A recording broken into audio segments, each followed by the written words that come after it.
mouse dia ni macam tak cantik sangat, itulah sebab dia.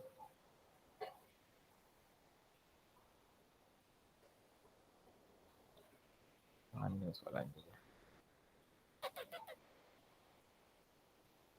Itu kita dah buat suatu soal minggu lepas.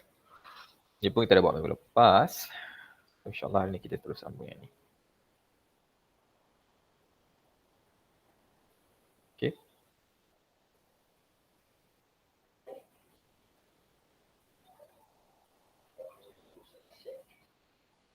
Okay.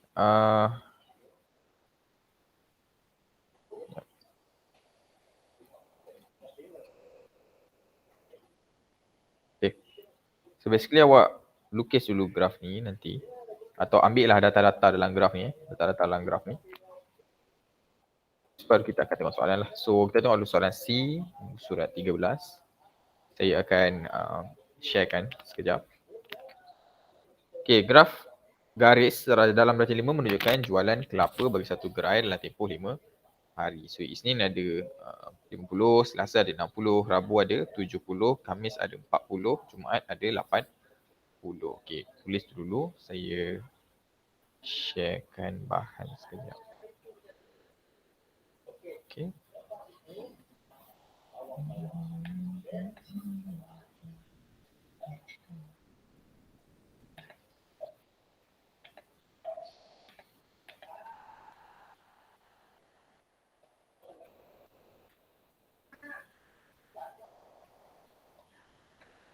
Okay, dah tulis Isnin 50, Selasa 60, Rabu 70, Khamis 40, Jumaat 80.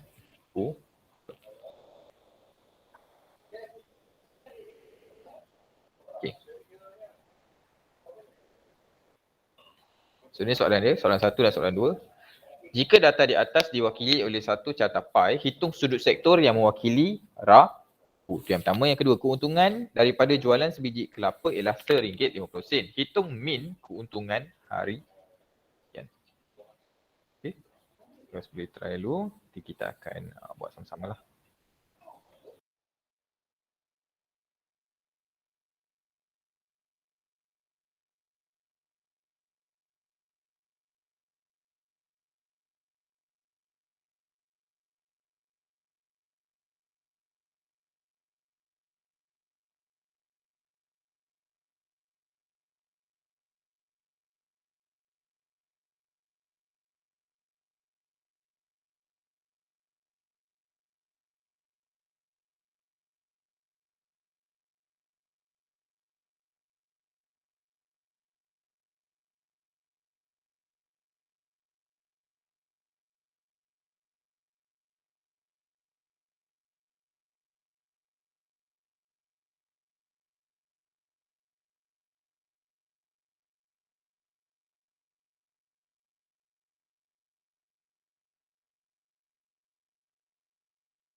Okay. So, jika ada data 2 kali oleh 1 catapai, hitung sudut sektor yang mewakili Ra. So, macam mana cara nak buat dia? Saya try. Oh, notepad. Let's try notepad. Saya try tu. Katakan je.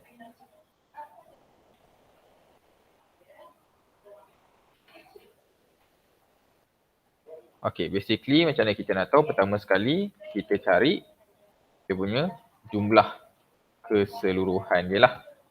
Okay, jumlah keseluruhan dia kita nak tahu, kita naik balik. Kita pertama sekali ambil tahu jumlah keseluruhan. Semua jualan kelapa dia. Okay, untuk setiap hari tu. Kita ada 50, 60, 7, 4, 8. 5, 6, 7. Kita ada 5, 6, 7, 4, 8, 10. Okay. Campurkan semua dan kita dapat nilai dia lah 300. So sekarang kita tahu 300 ialah nilai keseluruhan yang kelapa yang dijual lah sepanjang ni 5 hari tu. So kedua kita tengok hari apa yang dia nak. Dia nak hari Rabu. So jualan hari Rabu ialah 70 sahaja. Jadi 70 bahagi 300 darab 360.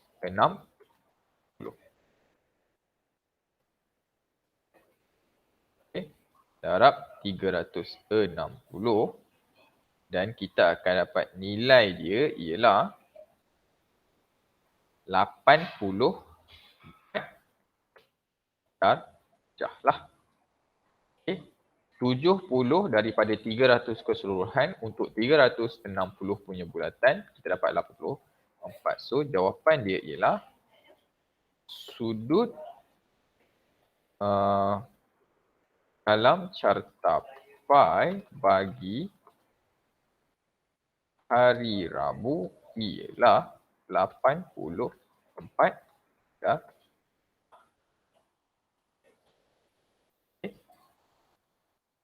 Jawapan dia 84 darjah.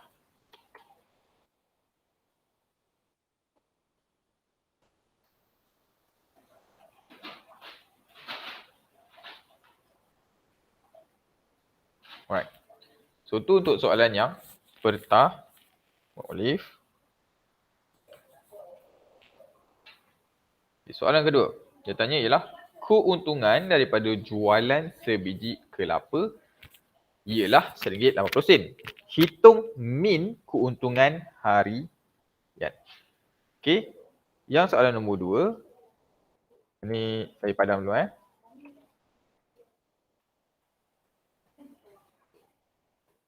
Padam dulu. So nombor 2. Kita tahu keuntungan satu kelapa ialah RM1.50. Dan kita tahu jumlah jualan kelapa ialah 300 biji. Dia suruh kita cari min jualan. Kan dia suruh kita cari min jualan. Pertama sekali kita ambil tahu berapa banyak. First kita ingat min lah. Min ialah jumlah data bahagi dengan bilangan data. Jumlah data kita tahu tadi ada 5 hari. So, bilangan dia, kita tahu ada 5 hari. So, bilangan data ialah 5. Tak ada masalah. So, sekarang kita tengok jumlah data. Jumlah data. Disebabkan kita nak harga dia kan. Kita bukan nak jualan dia. Jadi, kita kena tahu jumlah jualan keseluruhan. Macam mana? Kita buat darab lah. Itu RM1.50. 50 sen darab dengan 300 biji, kita akan dapat harga dia lah RM450. So itu adalah jumlah data kita, iaitu RM450. So kita masukkan sahaja dalam formula min. Okay. Min jualan akan bersamaan dengan RM450 bahagi dengan 5 dan kita akan dapat nilai dia lah RM90. Therefore, jadi min bagi jualan kelapa. Tadi soalan min keuntungan harian. Apa tadi? Min keuntungan harian. Yes. Min keuntungan harian adalah RM90.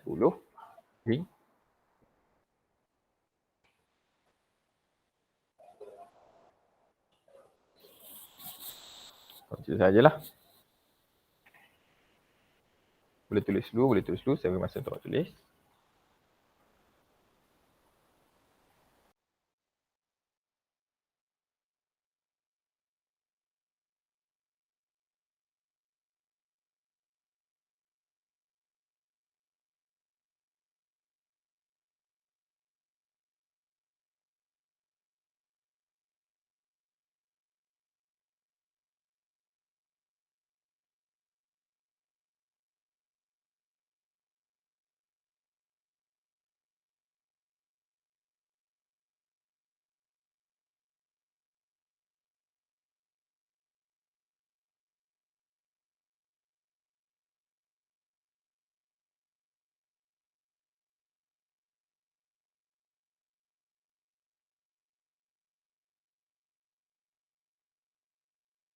Okey, itu untuk soalan C.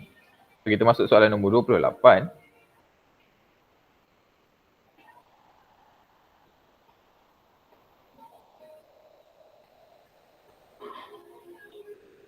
Okay, 28.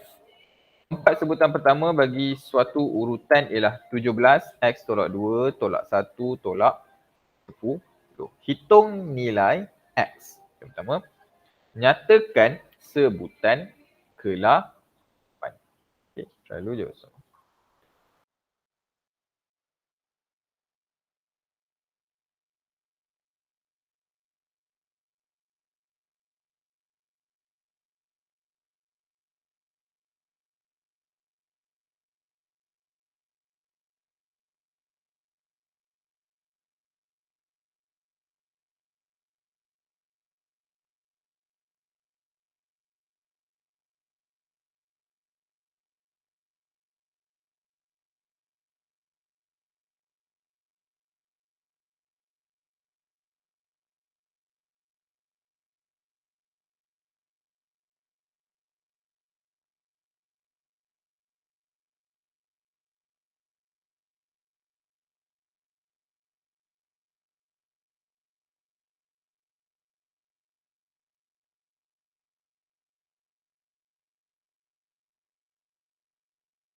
Okay, so ada yang jawapan? X apa?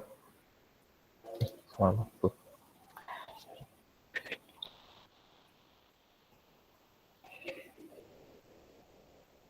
Okay, so soalan nombor 8, 4 sebutan pertama bagi satu urutan ialah 17, X tolak 2, negatif 2, X tolak 2, negatif 1, negatif 10. So inilah ada 1, 2, 3, 4 kat sini. So dia suruh kita cari nilai X. Okay. Basically sekarang urutan ni adalah 17, X negatif 2, negatif 1, saya jarak-jarakkan supaya nampak sikit. Dan juga negatif 10. Kita nak cari nilai X. Dan ni apa yang boleh kita buat? Kita boleh buat satu persamaan. Okay, persamaan dia ialah negatif 1 kalau kita tolakkan dengan X tolak 2 perlulah sama dengan X tolak 2 tolak 17. Ni tadi negatif. Okay. So basically kita cakap pergerakan daripada nombor kedua ke nombor ketiga mesti sama macam daripada nombor pertama dengan nombor kedua. So dari situ kita boleh buat macam biasalah. Okay, kita cari nilai X macam biasa. So kita akan jadi negatif 1 tolak X tambah 2 tambah 2 sebab kita darabkan negatif ni ke dalam. So akan jadi tambah 2 bersamaan dengan X tolak 19. Dari situ kita akan dapat kalau X negatif ni kita pindahkan ke kanan dan X ni kita pindah ke kiri, kita akan dapat negatif 1 tambah 2 tambah 19 bersamaan dengan X tambah X. Okay. Ini saya flip lah supaya X tambah X. Dia lagi senang lah supaya X letak kat kiri. So negatif 1 tambah 2 tambah 19. Kita akan dapat 2X bersamaan dengan 20 sebaliknya situ. Yes, 20. So kita akan dapat X 20 bersamaan dengan 20 bahagi 2. Kita akan dapat X bersamaan dengan 10.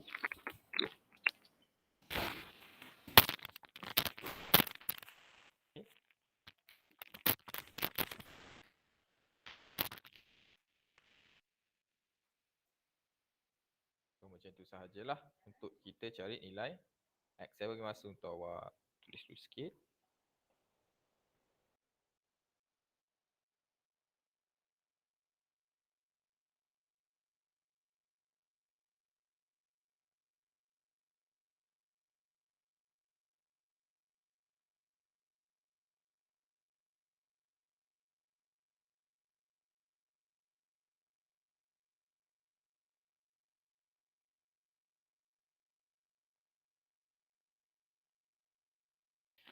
Okey. So tu nombor 28. 22. A2 nyatakan sebutan ke-8. Okey. Sekarang ni kita boleh tahulah ini sebenarnya adalah, kalau saya buang balik semua ni, kita tahu tadi X ialah 10. So kita akan dapat dia punya urutannya adalah 17 dan negatif 1, 10, dan kita tahu kalau kita tengok ni pergerakan dia ialah 10 tolak 9 tolak 9 tolak 9 lah kan. So kita boleh terus sambung je. Okay, tolak 9 akan dapat negatif 19. Tolak 9 kita akan dapat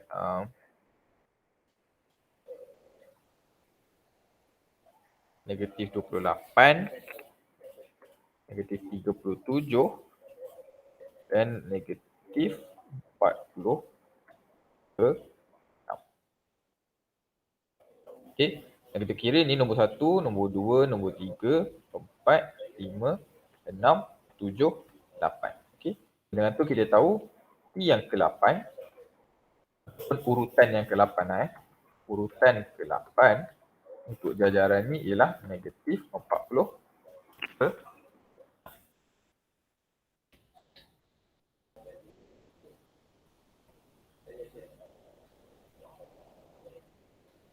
Okay.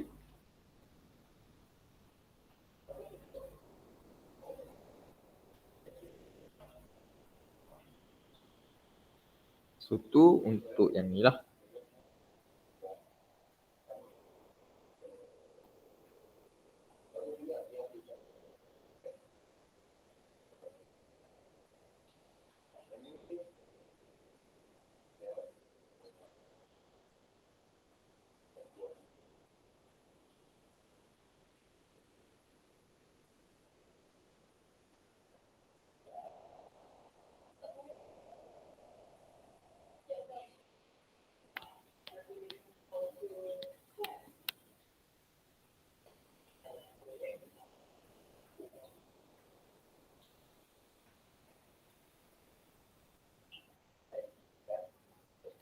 Okay. So tu nombor 28A.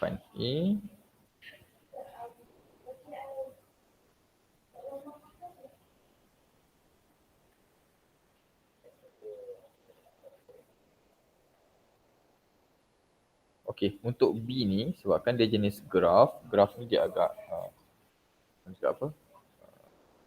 Susah sikit lah untuk saya tuliskan ni. So basically you guys boleh buat dulu, and kalau nak jawapan dia you guys boleh message saya je lah personally. Saya yang akan share nota ni lah, tulisan nombor saya lah. Okay, so kita terus masuk ke soalan seterusnya.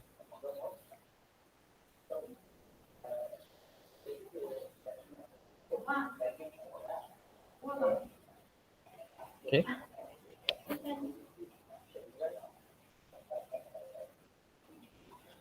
So soalan seterusnya ialah C.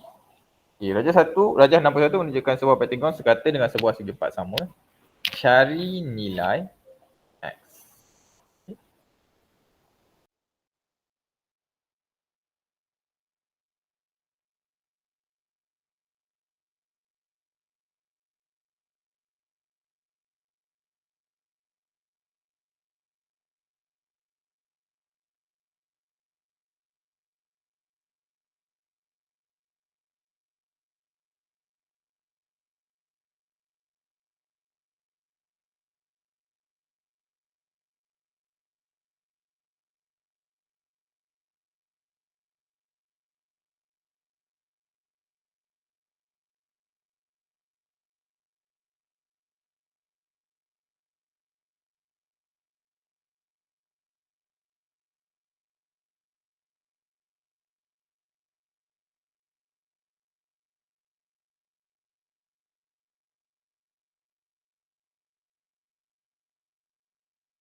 So, kita dapat kawan kita jawab tadi 162. Kita boleh check sama-sama. Okay, bersama kali dia menunjukkan sebuah pentagon sekata bagi sebuah segi empat sama. Okay. Satu ni pentagon sekata, so 5 bucu. Satu lagi segi empat sama, so ada 4 lah. So, nyatakan cari nilai X. Ini 28.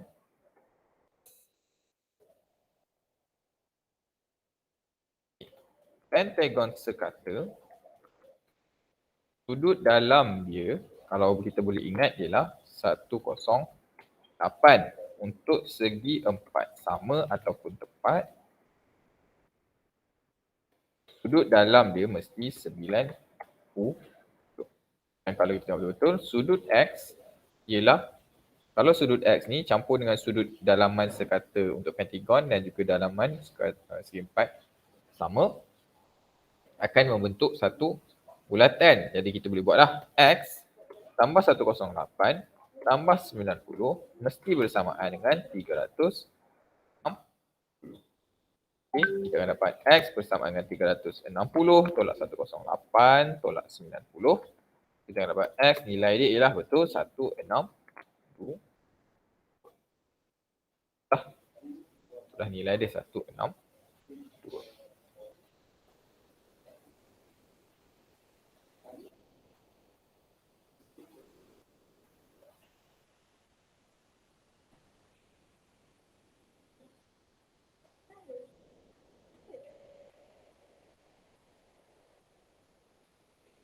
Alright, boleh tulis dulu siapa yang ni.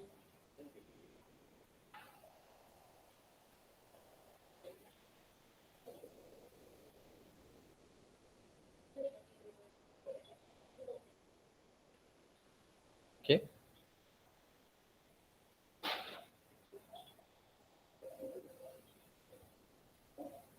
Okay.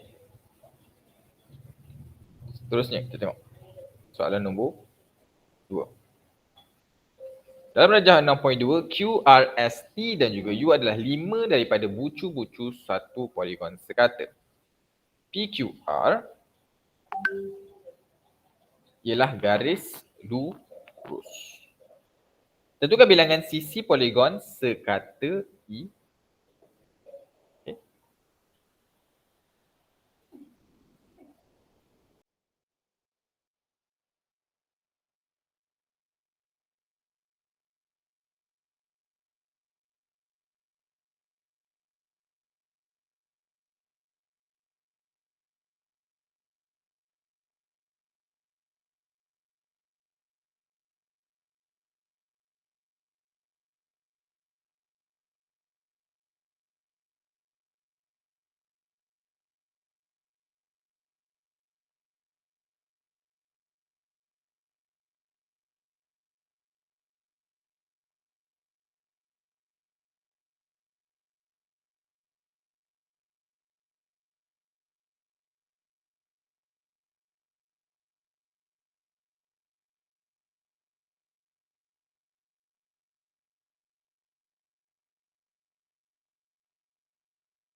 Okey, untuk tu ada orang cakap 5, ada orang cakap 6.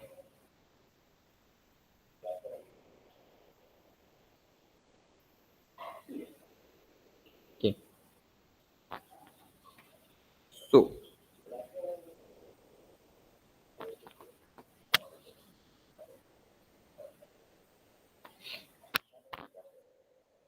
untuk A, tengok untuk A dahulu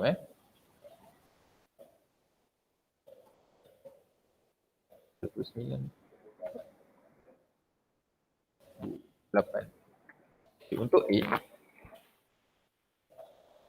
dia bagi kita kalau kita tengok dia cakap ini adalah poligon sekata. Okay, 5 daripada bucu-bucu. 1 poligon sekata. Okay, so maksud ini poligon sekata lah. U, R.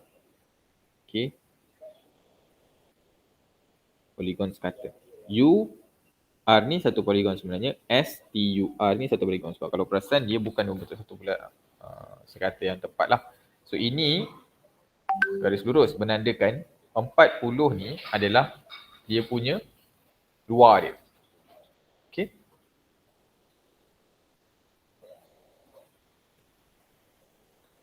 So luar, apa yang kita tahu, kalau kita nak dapatkan nilai sudut luar ialah 360. Ini nak dapatkan sudut luar. Sudut luar poligon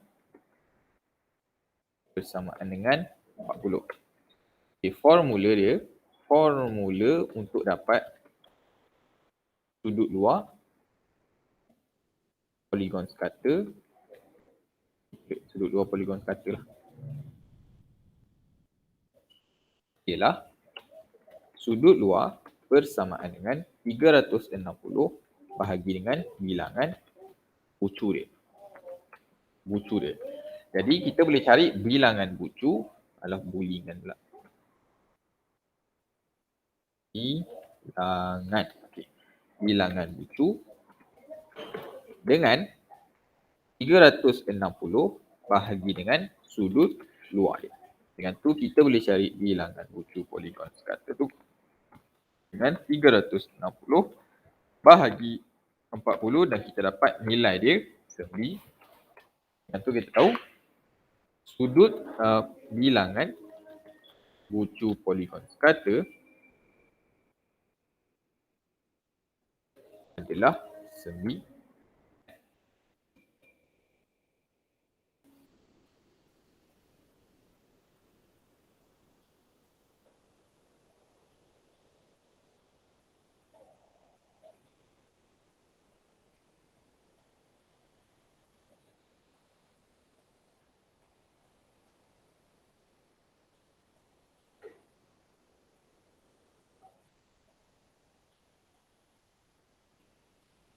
Okay. So tu macam mana kita cepat bucu. Boleh tulis dulu.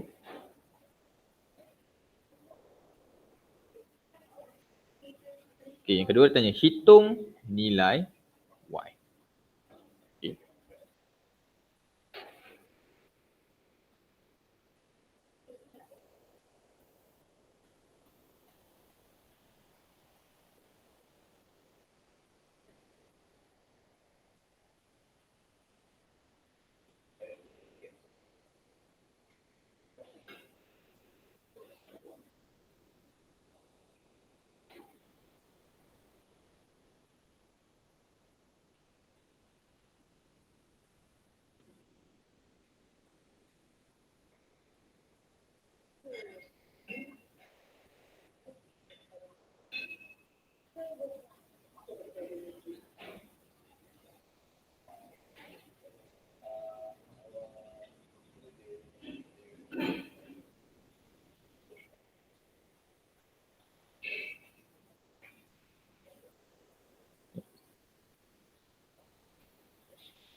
Okey, untuk 2B ni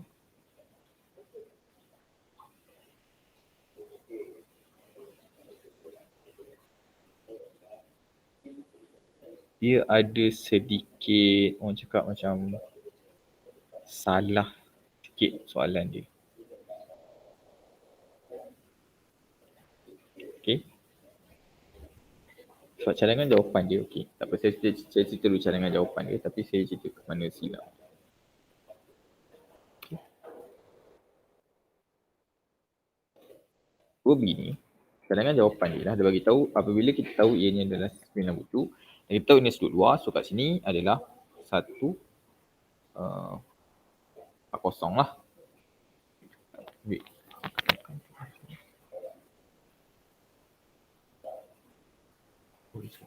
Cuba sekejap.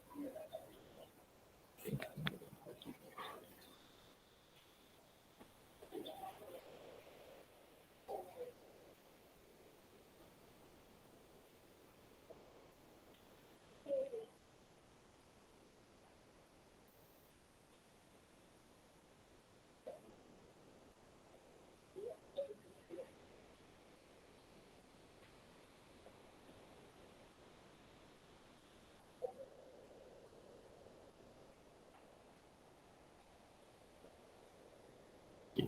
Cadangan dia macam ni. Sebabkan ianya adalah 5 bucu. Okay. Kan? Kita ada 5 bucu kat sini. Q, U, T, R, S. Jadi maksudnya campuran semua dalam ialah 540. Dan cadangan jawapan dia ialah dia bagi tu 140. Sebabkan kita tahu ada kat 3 ni. Ini daripada yang 9 bucu tu.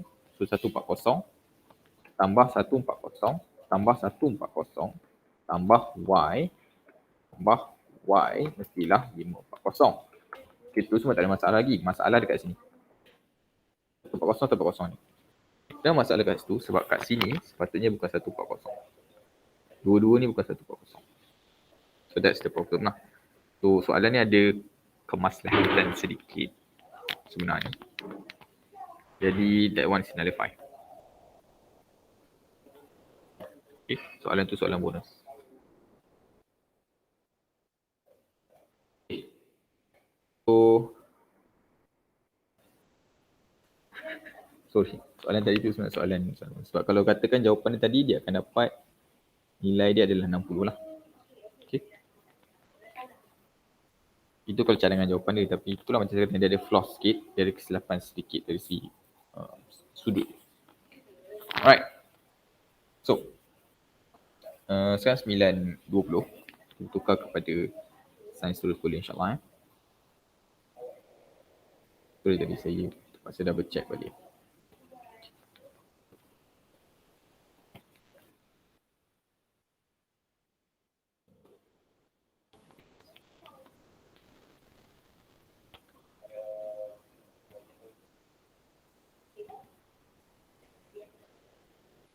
Double check kalau saya dah sains tadi.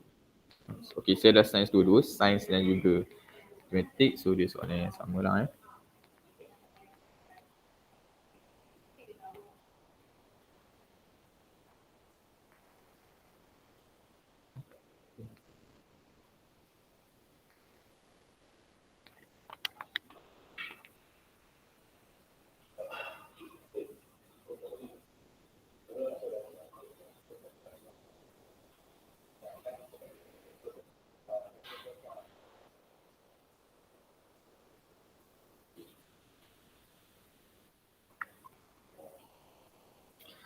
Ikut kepada saya check tadi, kita habis dekat nuklear tu. So hari ni kita sambung soalan yang seterusnya lah.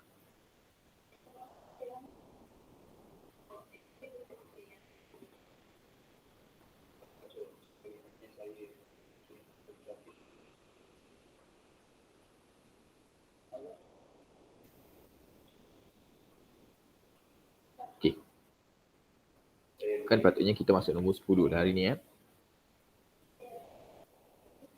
Oops. Alright. Good.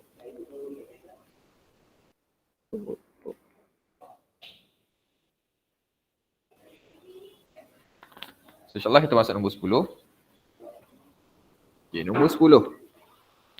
Puan Aminah sedang membakar kek.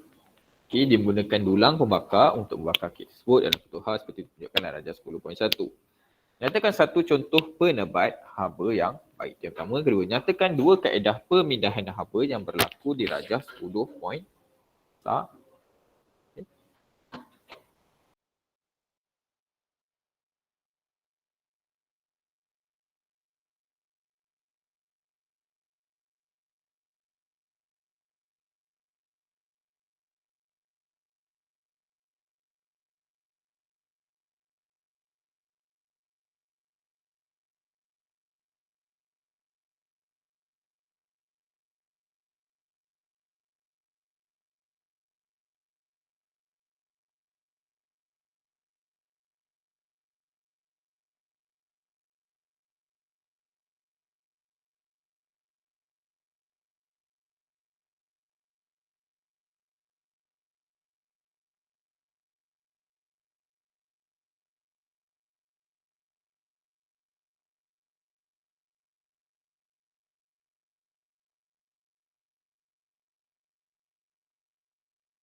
Okey, kita ada kawan kita jawab sebagai kayu. Okey. So betul lah Antara satu contoh penebat yang baik ialah kayu. Okay, saya 10 penebat haba. Antaranya ialah kayu. Betul. Okey, selain daripada kayu boleh juga masuk sebagai plastik dan juga polisterin. Okey. Plastik dan juga polisterin.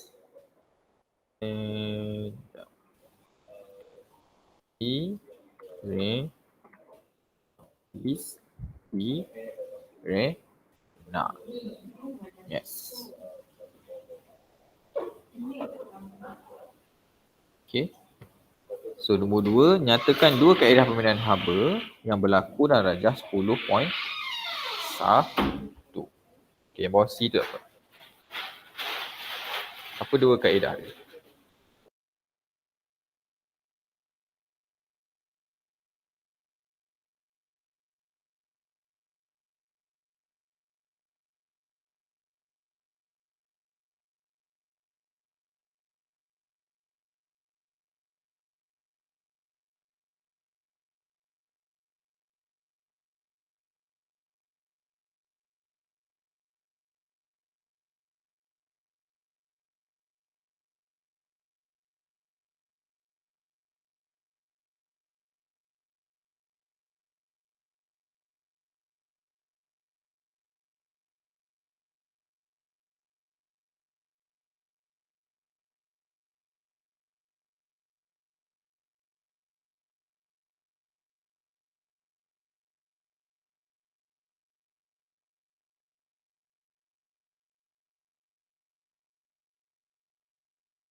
Sinaran.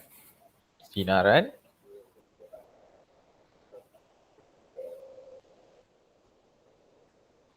Um,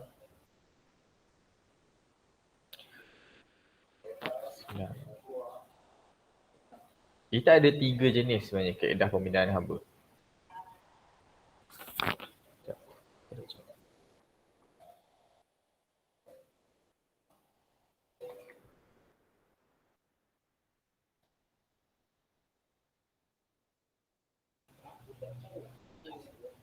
Okay, kita ada 3 jenis. Okay, saya tulis 3 jenis tu. So cuba fikir. Oven. Okay, ini oven sebenarnya. Oven ataupun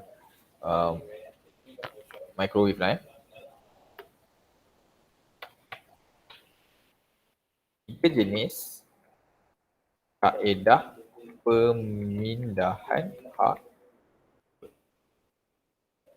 Tiga jenis tu ialah pertama ialah kondaksi. Okey, kondaksi. Yang kedua ialah perolakan. Yang ketiga ialah radiasi.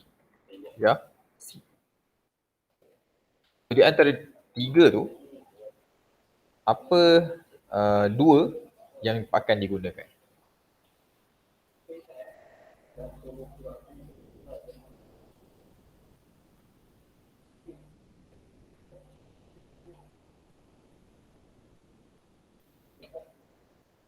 Yes, perolakan dan juga kondaksi lah. Alright, so dua ni lah yang kita akan pakai. Okay, kemungkinan lah sebab oven dan microwave kita akan pakai dua ni. Okay. Sebab radiasi kebiasaannya dia yang macam gelombang. Okay, radiasi ni lebih kepada gelombang haba. Okay. Yang ni dia menggerakkan partikel. Dia panaskan udara, so udara tu panaskan. Okay.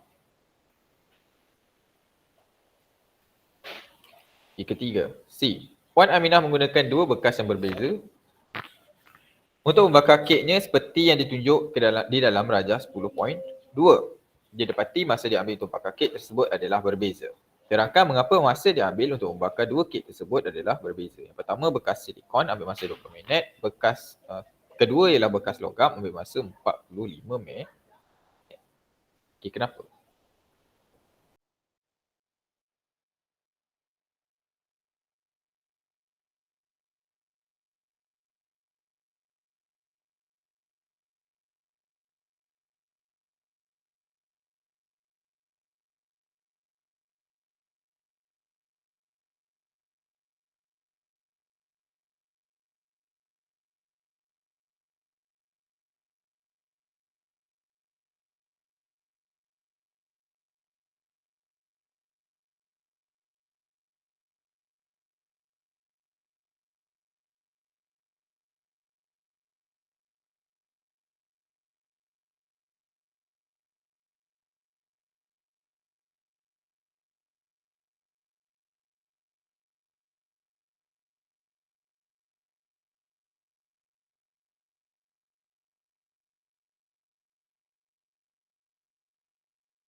So C. Puan Aminah menggunakan dua bekas yang berbeza untuk membakar keknya seperti yang ditunjukkan dalam darjah 10.2. Dia dapati masa yang dia ambil untuk membakar kek tersebut adalah berbeza.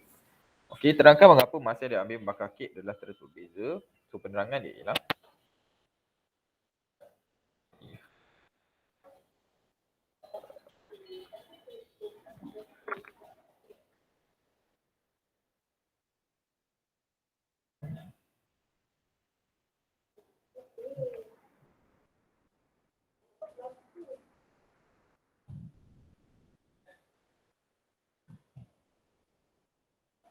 apa berbeza? Pertama sekali kita cerita pemerhatian kita lah. Okay, pemerhatian kita ialah bekas silikon mengambil masa lebih singkat. Okay.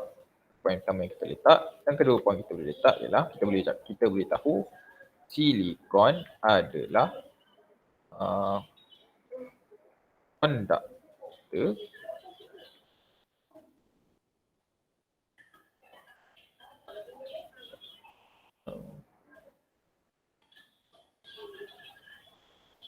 atau penyerap silikon adalah penyerap haba yang lebih baik. Ini kita boleh tambah juga sikit. Silikon menyebarkan haba secara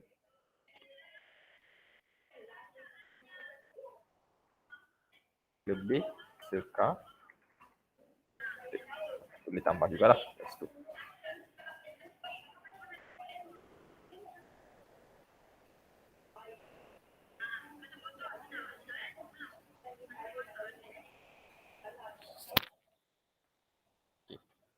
Nanti saya bermasuk tahu. Baik, seterusnya. Kita tengok di dulu sekejap. Jadi, Puan Aminah nak sejukkan kek dia yang telah dibakar dengan cepat. Dia letakkan kek ke atas darjah kek macam ditunjukkan dalam darjah 10.3. Wajar tak dia ambil tindakan tu?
Alright, kita ada jawapan. Dia cakap ya, sebab besi merupakan konduktor haba yang baik. Okey, betul lah betul lah tu.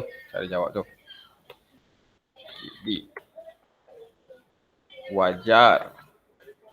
Okey, betul sekali wajar. Okay. Apa sebab rak diperbuat oleh logam atau besi tak ada masalah. Jadi rak apa tadi?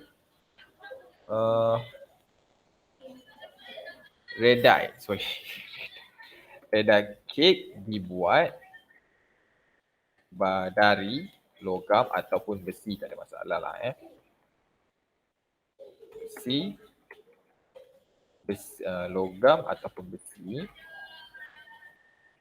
adalah konduktor haba yang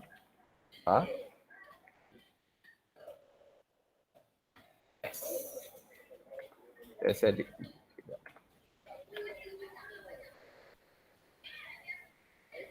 Okey, ni kena lukis-lukis je. Okey, tak apa. Yang tu boleh lukis, nanti boleh tunjuk kat saya. Jadi kita boleh check sama-sama lah. Okey, itu untuk soalan 10 A, B, C dan juga D. Okay, saya beri masa untuk awak tulis dulu, nanti kita tu 11.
Okey, so tengok nombor 11.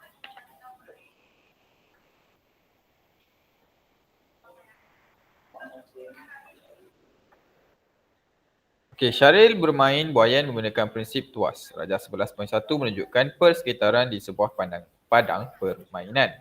Apakah maksud tuas? Lepas tu yang kedua B. Terdapat sebuah gerai pisah goreng berhampiran padang permainan. Syahrir dapati menjual menggunakan alat berurang pisau goreng seperti yang ditunjukkan dalam rajah 11.2. Okay. Nyatakan kelas tuas sebagai alat tunjukkan dan jelaskan jawapan anda. Okey. Nombor kedua ni ialah jenis dan juga terangkan. Okey. Pertama ialah jenis.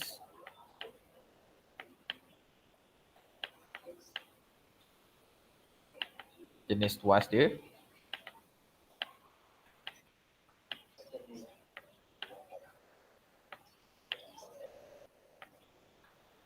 Dan terangkan. Okey, terangkan kenapa kita panggil tuas sekian-sekian.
Okey, kita ada dua jawapan.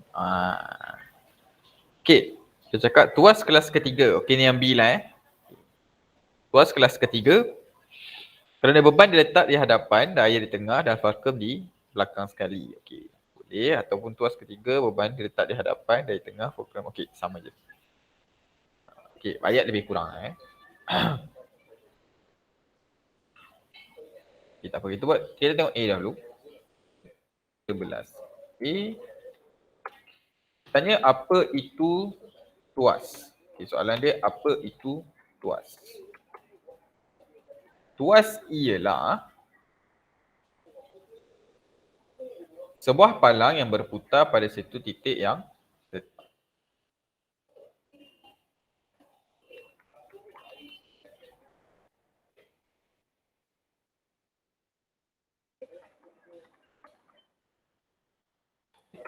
Itu adalah tuas. Itu adalah maksud tuas. Okay, tuas ialah sebuah palang yang berputar pada satu titik yang tetap. So B. Kita ada penyepit tu. Penyepit tu. So yes, ianya adalah tuas kelas ketiga. Dan kenapa dia tuas kelas ketiga? Sebab daya berada di antara beban dan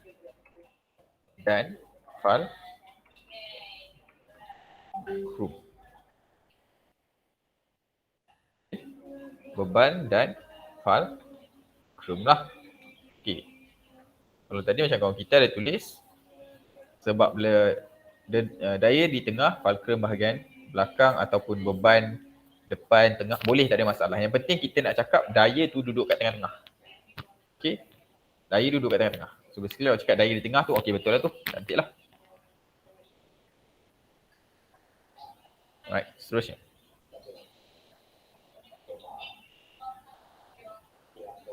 C. Selepas makan, mereka bermain juga. Okey, kedudukan mereka dalam darjah 11.3. Seperti inilah, Syahril 35, Kak Marul 50 kilogram dan Kak Marul turun, Syahril duduk ke atas. Terangkan apa yang berlaku oleh Kak Marul supaya terangkan apa yang patut dilakukan oleh Kak Marul supaya jokan-jokan itu dalam keseimbangan.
Okay, so selepas makan, ya, diorang dia main macam bangkit. So sekarang ni kedudukan diorang, Kamarul bawah, Syamil tinggi lah. Kamarul 50 kilo, Syahril 35 kilo. Terangkan apa yang patut dilakukan oleh Kamarul supaya jongkang jangkit tu selah. So basically apa yang perlu kita terangkan ialah, alright, see, pertama kita kena ingat, kena pastikanlah macam mana nak seimbang. Okay, seimbang iaitu dia punya momentum daya kita. Okay, momentum daya, bukan momentum, sorry, magnitude.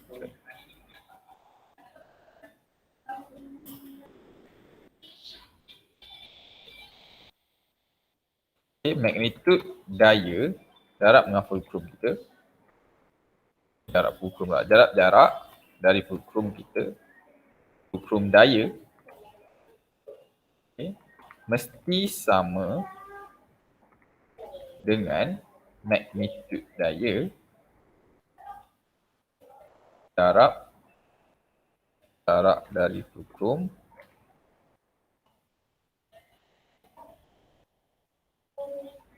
untuk berbaik. Okay, dua tu mesti samalah.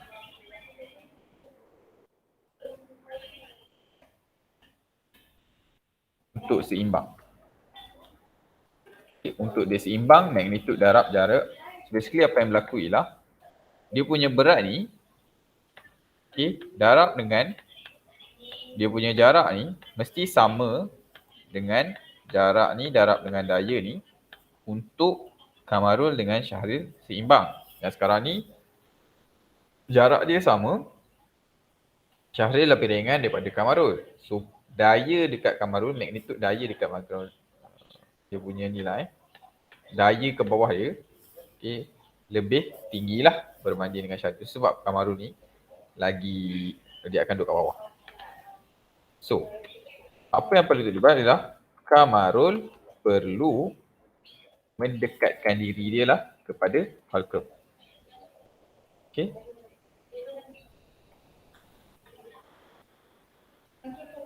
Perlu mendekatkan diri ke fulcrum.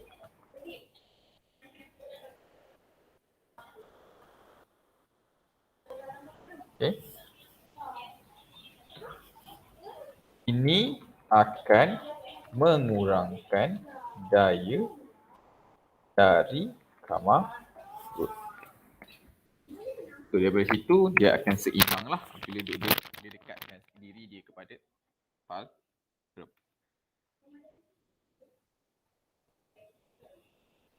Satu lagi.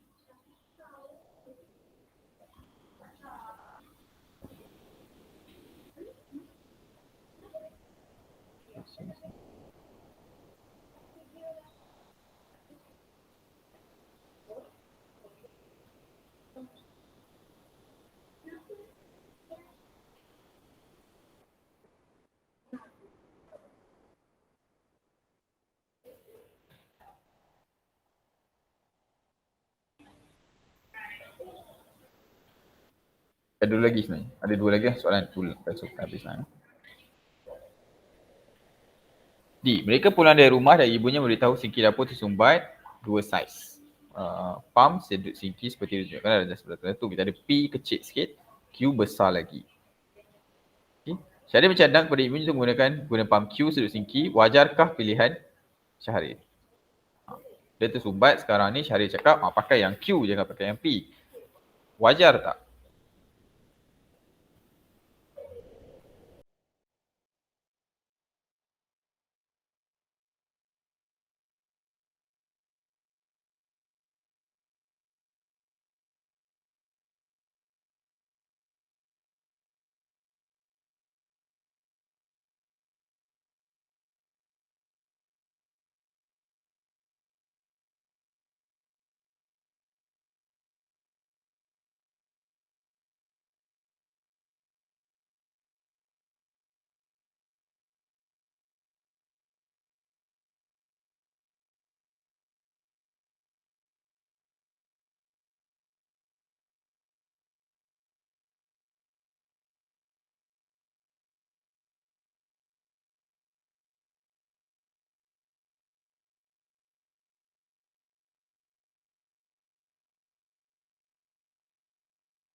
Tidak. Okey, kawan kita ada jawab tidak.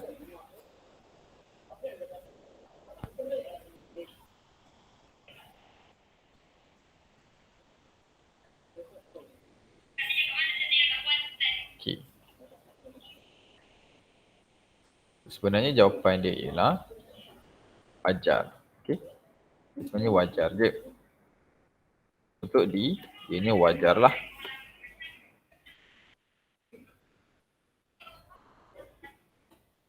Apa wajar? Sebab ruang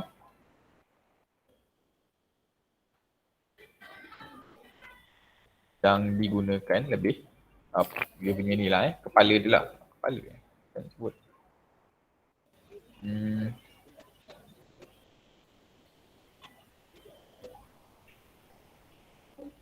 saya cakap ianya lebih besar lah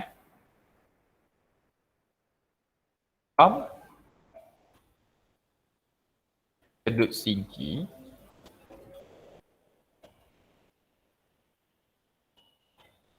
Q adalah lebih besar.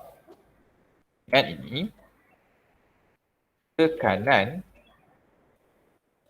yang dihasilkan oleh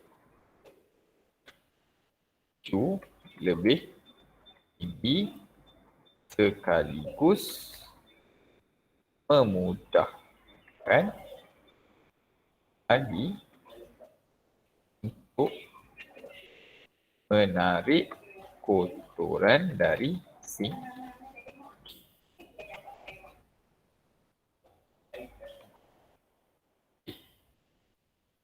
Itu wajar sebenarnya. Kenapa? Sebab sinki Q ni dia lagi besar lah. Bila lagi besar, so tekanan yang kita boleh hasilkan oleh Q lebih tinggi, jadi lagi senang untuk kita tarik kotoran dia.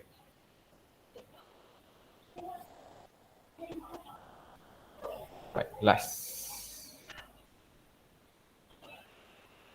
Okay, ibu mereka meminta untuk menghentikan air keruh dalam akuarium. Berdasarkan prinsip tekanan udara, tuliskan langkah yang perlu dilakukan oleh mereka untuk menggunakan segulung tiang getah dan sebuah baldi. Langkah yang pertama ialah tempatkan baldi di tempat yang rendah bersebelahan dengan akuarium dan bersebelahan dengan akuarium. Seterusnya apa? Tapi yang ni saya terus bagi lah sebab apa 99. Okey. Setelah tu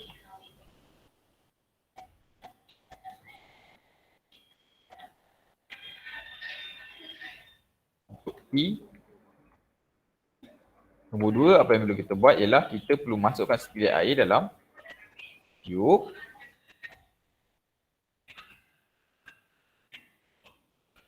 Masukkan air lah masukkan air ke dalam tiup.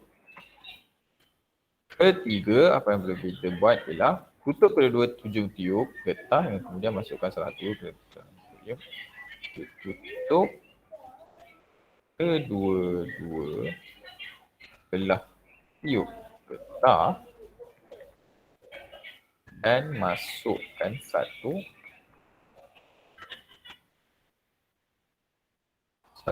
belah getah ke dalam akuarium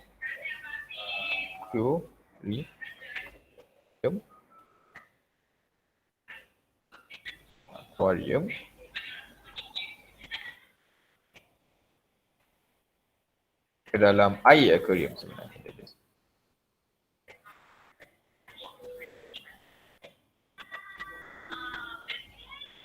Lepas tu letak satu hujung lagi ke dalam hal.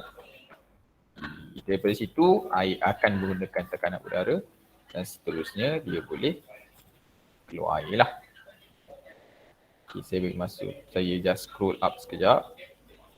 Okay, terima kasih untuk awak tulis. Lepas ni saya scroll down sikit untuk saya tulis. Okay, pada Software Panda siap tulis. Pun saya try tu. Ni boleh.